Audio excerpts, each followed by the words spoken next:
ये क्यों priority basis पे ये दो सेगमेंट्स पे हम काम कर रहे हैं? क्योंकि 2022 में 75th anniversary celebrations we had always planned. Central vista project, आइए जानते हैं कि सेंट्रल विस्टा प्रोजेक्ट क्या है। और ये जानने के लिए प्लीज वीडियो को एंड तक जरूर देखें, और अगर आपको वीडियो पसंद आती है तो प्लीज वीडियो को शेयर जरूर करें। सेंट्रल विस्टा प्रोजेक्ट के तहत बनने वाली संसद भवन की नई इमारतें करीब 65,400 स्क्वायर मीटर में बनाई जाएगी और ये भव्य कलाकृतियों से युक्त होंगी।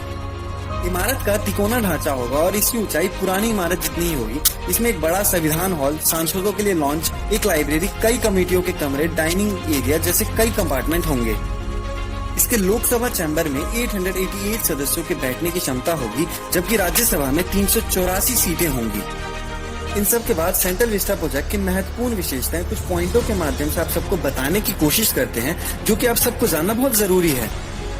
Point number 1, central vista project का मुख्य आकर्षण तिकोना आकार का नया संसद भवन होगा, जो कि 65,400 स्क्वायर मीटर में फैला होगा।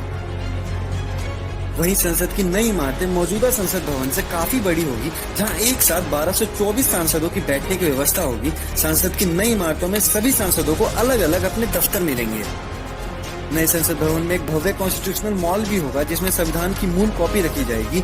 यहाँ विजिटर गैलरी भी होगी, जिसमें भारत के लोकतंत्र की विरासत को डिजिटली डिस्प्ले करने का इंतजाम होगा।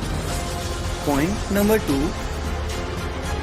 संसद की मौजूदा इमारत भी कायम रहेगी, जिसे संसद से जुड़ी बाकी तमाम गतिविधियों के लिए इस्तेमाल किया जा सकेगा।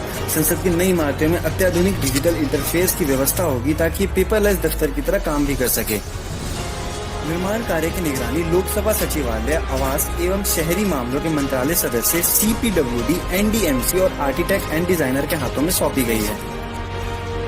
पॉइंट नंबर 3, संसद की नई इमारत का निर्माण 2022 तक पूरे होने की संभावना है, जबकि पूरा सेंट्रल विस्टा प्रोजेक्ट 2026 तक पूर्ण होगा।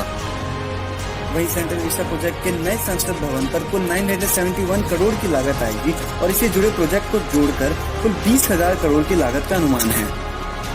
आइए अब भी जानते हैं कि इस प्रोजेक्ट को लेकर देश में किस प्रकार की राजनीति हो रही है। कोरोना वायरस की दूसरी लहर से जूझ रहे देश में सेंट्रल विस्टा प्रोजेक्ट को लेकर विवाद जारी है और मांग की जा रही है कि कोरोना के समय इस प्रोजेक्ट पर रोक लगा दी जाए। इसी लेकर सुप्रीम कोर्ट से अनुरोध भी किया गया। हालांकि अदालत ने यह तो माना कि स्थिति असल में बहुत गंभीर है, लेकिन याचिकाकर्ताओं से कहा कि अगर वो इस PIL पर जल्द सुनवाई चाहते हैं तो उन्हें दिल्ली हाईकोर्ट का रुख करना चाहिए। पूर्व कांग्रेस प्रेसिडेंट राहुल गांधी समेत कई विपक्षी नेताओं ने इसको लेकर सवाल उठाया, तो केंद्रीय मंत्री हरदीप सिंह पुरी ने ट्विटर के माध्यम से इसका पलटवार किया। Now we discuss about what does Delhi High Court said on this matter. Delhi high court में याचिका दायर कर कहा गया कि कोरोना के दौर में ऐसे प्रोजेक्ट को आगे बढ़ने की मंजूरी नहीं मिलनी चाहिए। याचिका में दलील दी गई कि कोरोना के समय ऐसे परियोजना की वजह से लोगों की जान खतरे में पड़ सकती है। दूसरी तरफ सॉलिसिटर जनरल तुषार मेहता ने उस याचिका को ही खारिज करने की मांग कर दी थी। दिल्ली हाई कोर्ट ने कोरोना के दौरान सेंट्रल विस्टा प्रोजेक्ट के निर्माण कार्यों पर रोक लगाए जाने से इनकार कर दिया है। कोर्ट ने याचिका को खारिज कर दिया और इसके साथ ही कोर्ट ने पिटिशनर पर 1 लाख रुपए का जुर्माना भी लगाया।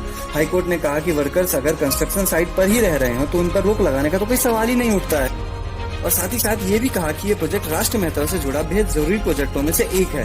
हाईकोर्ट का कहना था कि इस प्रोजेक्ट पर काम करने के दौरान सभी कोरोना प्रोटोकॉल का पालन किया जा रहा है। वहीं कोर्ट ने पिटिशनर पर नियत पर सवाल उठाते हुए कहा कि जनहित बहुत ही सिलेक्टिव है।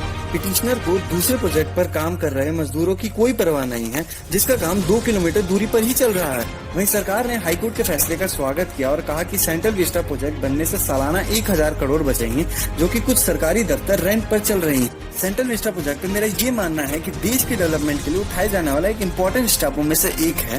पूरे देश को जहाँ से सभी संसद मंत्री एक साथ मिलकर चला रहे हैं, उस जगह के बनने से देश को एक नई ऊर्जा मिलेगी।